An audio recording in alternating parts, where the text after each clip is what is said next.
For you guys, we recognize that all the live action for this round has finished. We're pairing round 4 right now.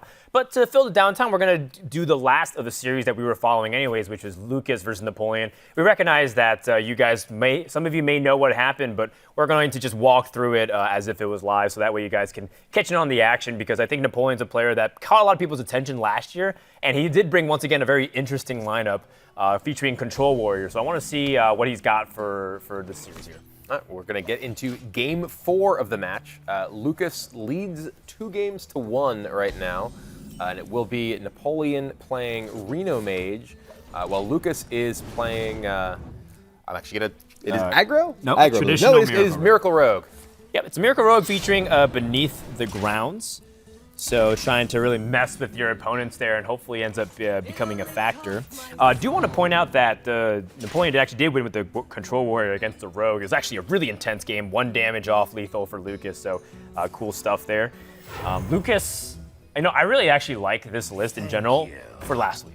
Mm-hmm. I like it. I think it was fantastic because Reno Mage was one of the biggest threats for the tournament, especially with Beneath the Ground, but I'm not sure if I'm feeling it this week here, Kibler. Yeah, one of the important things in competitive Hearthstone is really keeping up with the metagame, and that can change very quickly. If you're a player who was coming into this tournament, you really need to pay very close attention to what happened last week and what that meant for what people were going to do this week. And we saw a massive decline in the popularity of Reno Mage from 80% of the field to somewhere in the 50 or 60 range. And that means that cards like Beneath the Grounds are way weaker this week than they were last week. But hey, it might work out now. If he's able to get this last win, Lucas will go up 2-1 heading into round number 4. Both these guys are at 1-1, I believe. Now going into turn 5 here, do you want to remove this Tomb Pillager, or do you want to just develop your own Azure Drake and just feel like you can ignore it and let your opponent deal with what you have? It's a pretty tough spot because you're going into the Azure Drake turn for the Rogue, which can represent Azure Drake plus Backstab, which can kill your own Azure Drake. So I often like to try and keep the board a little bit clear if I can, but Napoleon looks to be mousing over that Azure Drake right here and looks to potentially be wanting to dig. You also have the potentially just the option of Arcane Intellect plus Frostbolt. Okay. You can actually just leave up the Tomb Pillager here, dig a little bit deeper into your deck, and you even can ping and use your Forbidden Flame for 4 next turn, which could clear off even an Azure Drake as well. He looks like he may be going to use the Forbidden Flame for 1 and just trade in here. Or he's debating it at least, decided to just send the damage to the face. Actually, I think Napoleon was just showing off his fabulous card back. The golden celebration that you get for making top 8 at a championship tour. Yeah, that is a very pretty card back. he held that card out for like literally a minute. Check it out, guys. Check it out. Yeah. Look at me. Remember how I got to the championship? Napoleon, of course, made a decent run, I believe, in the spring season of the championship, where Sidonia and Rosti end up playing into the finals. And looking to see if he can continue his run here in 2017. Picks up a Doomsayer, which doesn't necessarily deal with the Shaku. The Shaku is very intimidating here, but at least it forces your opponent to react to it.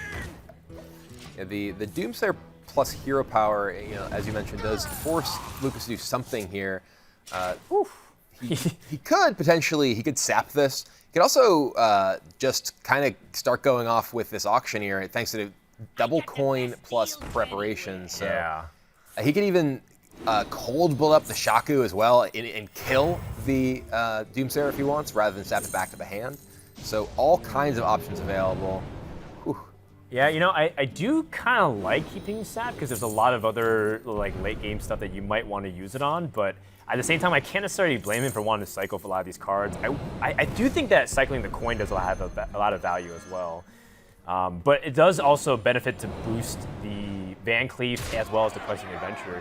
This is a turn that I feel like you can actually go back and debate a ton on like what the way to optimize it is. Well, I mean, that's one of the reasons that in the recent promotions to the Hall of Fame, we heard that Auctioneer is a card that quote promoted. They want to keep around. Brian Kibler, what happened to Conceal? Oh, Conceal is it was promoted to a farm upstate. That's what you said, our last pet too. But Lucas, decent Auctioneer turn. Gets Flame Striked away though, but does have a lot of cards to rebuild thanks to all the card draw from Auctioneer. Interesting. Could have chosen to double coin out a fairly large Edwin there. and chooses to hold on to them thanks to the other auctioneer in the hand, I believe. This is a matchup, though, that you need to kind of, from the rogue perspective, have big threats like the Edwin stick, because if you don't, you can really run into situations where you just kind of run out of enough gas. You can draw through your entire deck, but often a big questing or a big Edwin end up being the way you have to win, simply because there's so much removal and so much life gain in the Reno Mage deck. Yeah, and in fact, often, oh my goodness, Conceal is a massive draw here, and I mean that should be the big push from Lucas that he's looking for.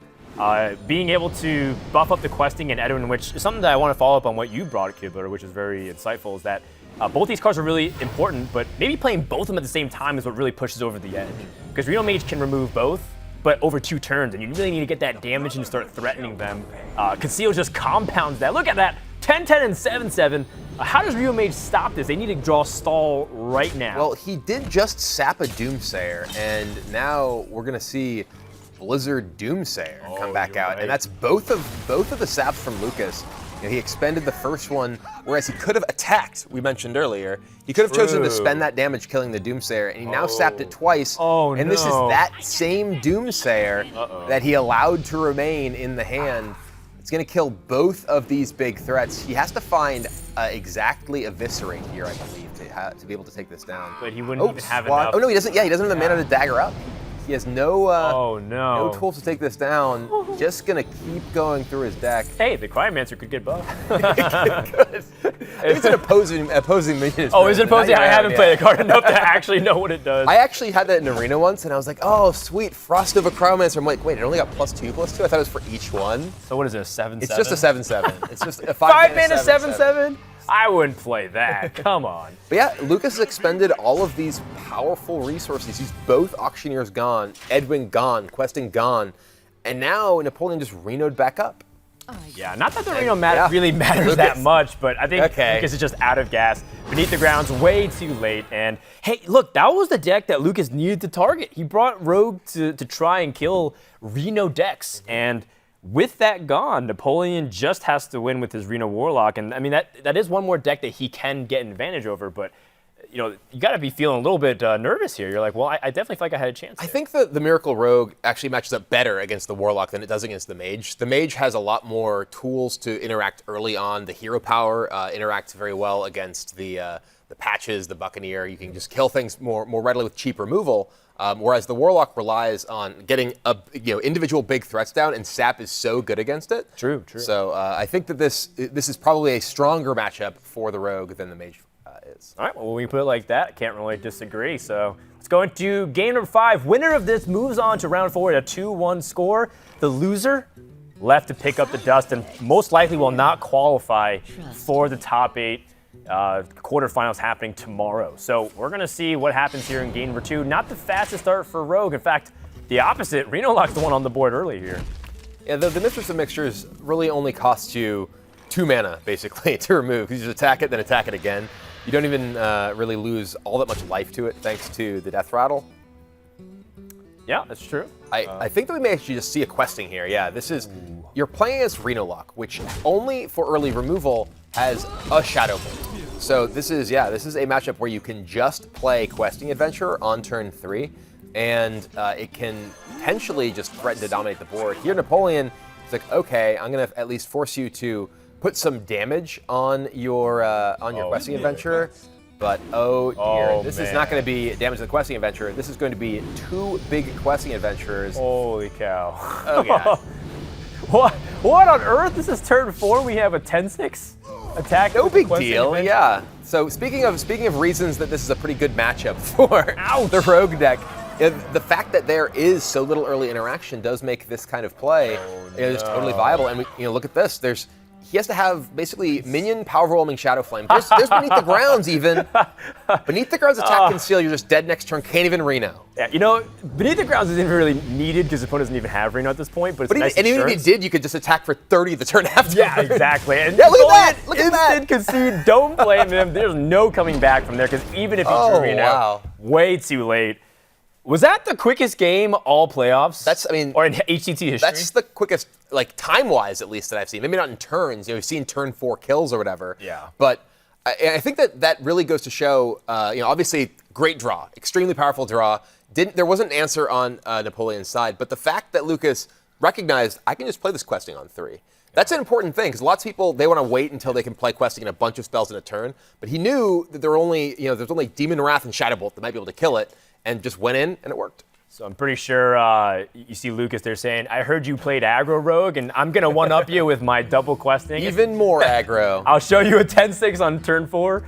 And as a result, here are some of the standings. Some of the notable players. I believe we have 9 players that are currently undefeated. And they are Alan, Frozen, PK Snow, who you've seen twice on stream, Doc Pone, sounds very intimidating, Amnesiac, Torre, we have Dr. Oh God, all right, we have Dr. Jikaninki? That's like a Twitch chat, like username. So I try and pronounce, like, oh, you got my name wrong. I'm like, that's your fault. That's not my fault. We have Watt, who I ran into a few times on ladder. He's a very good player. And then we have Killin' All Day, who, ironically enough, we look at Napoleon, who just played. His deck list says Killin' All Day kind of sucks. That's what he literally named the names. It's Kill, the first one, In, then All Day, and then Sucks. So the four names. You can see it right here. There's got to be some inside joke with Napoleon killing all day, but looks like he's the one killing it. So it looks like we're going to see what happens in round number 4. Which is coming up for you guys. Hang tight. We're about halfway done to the first day here of Winter Playoffs. More action is coming up soon.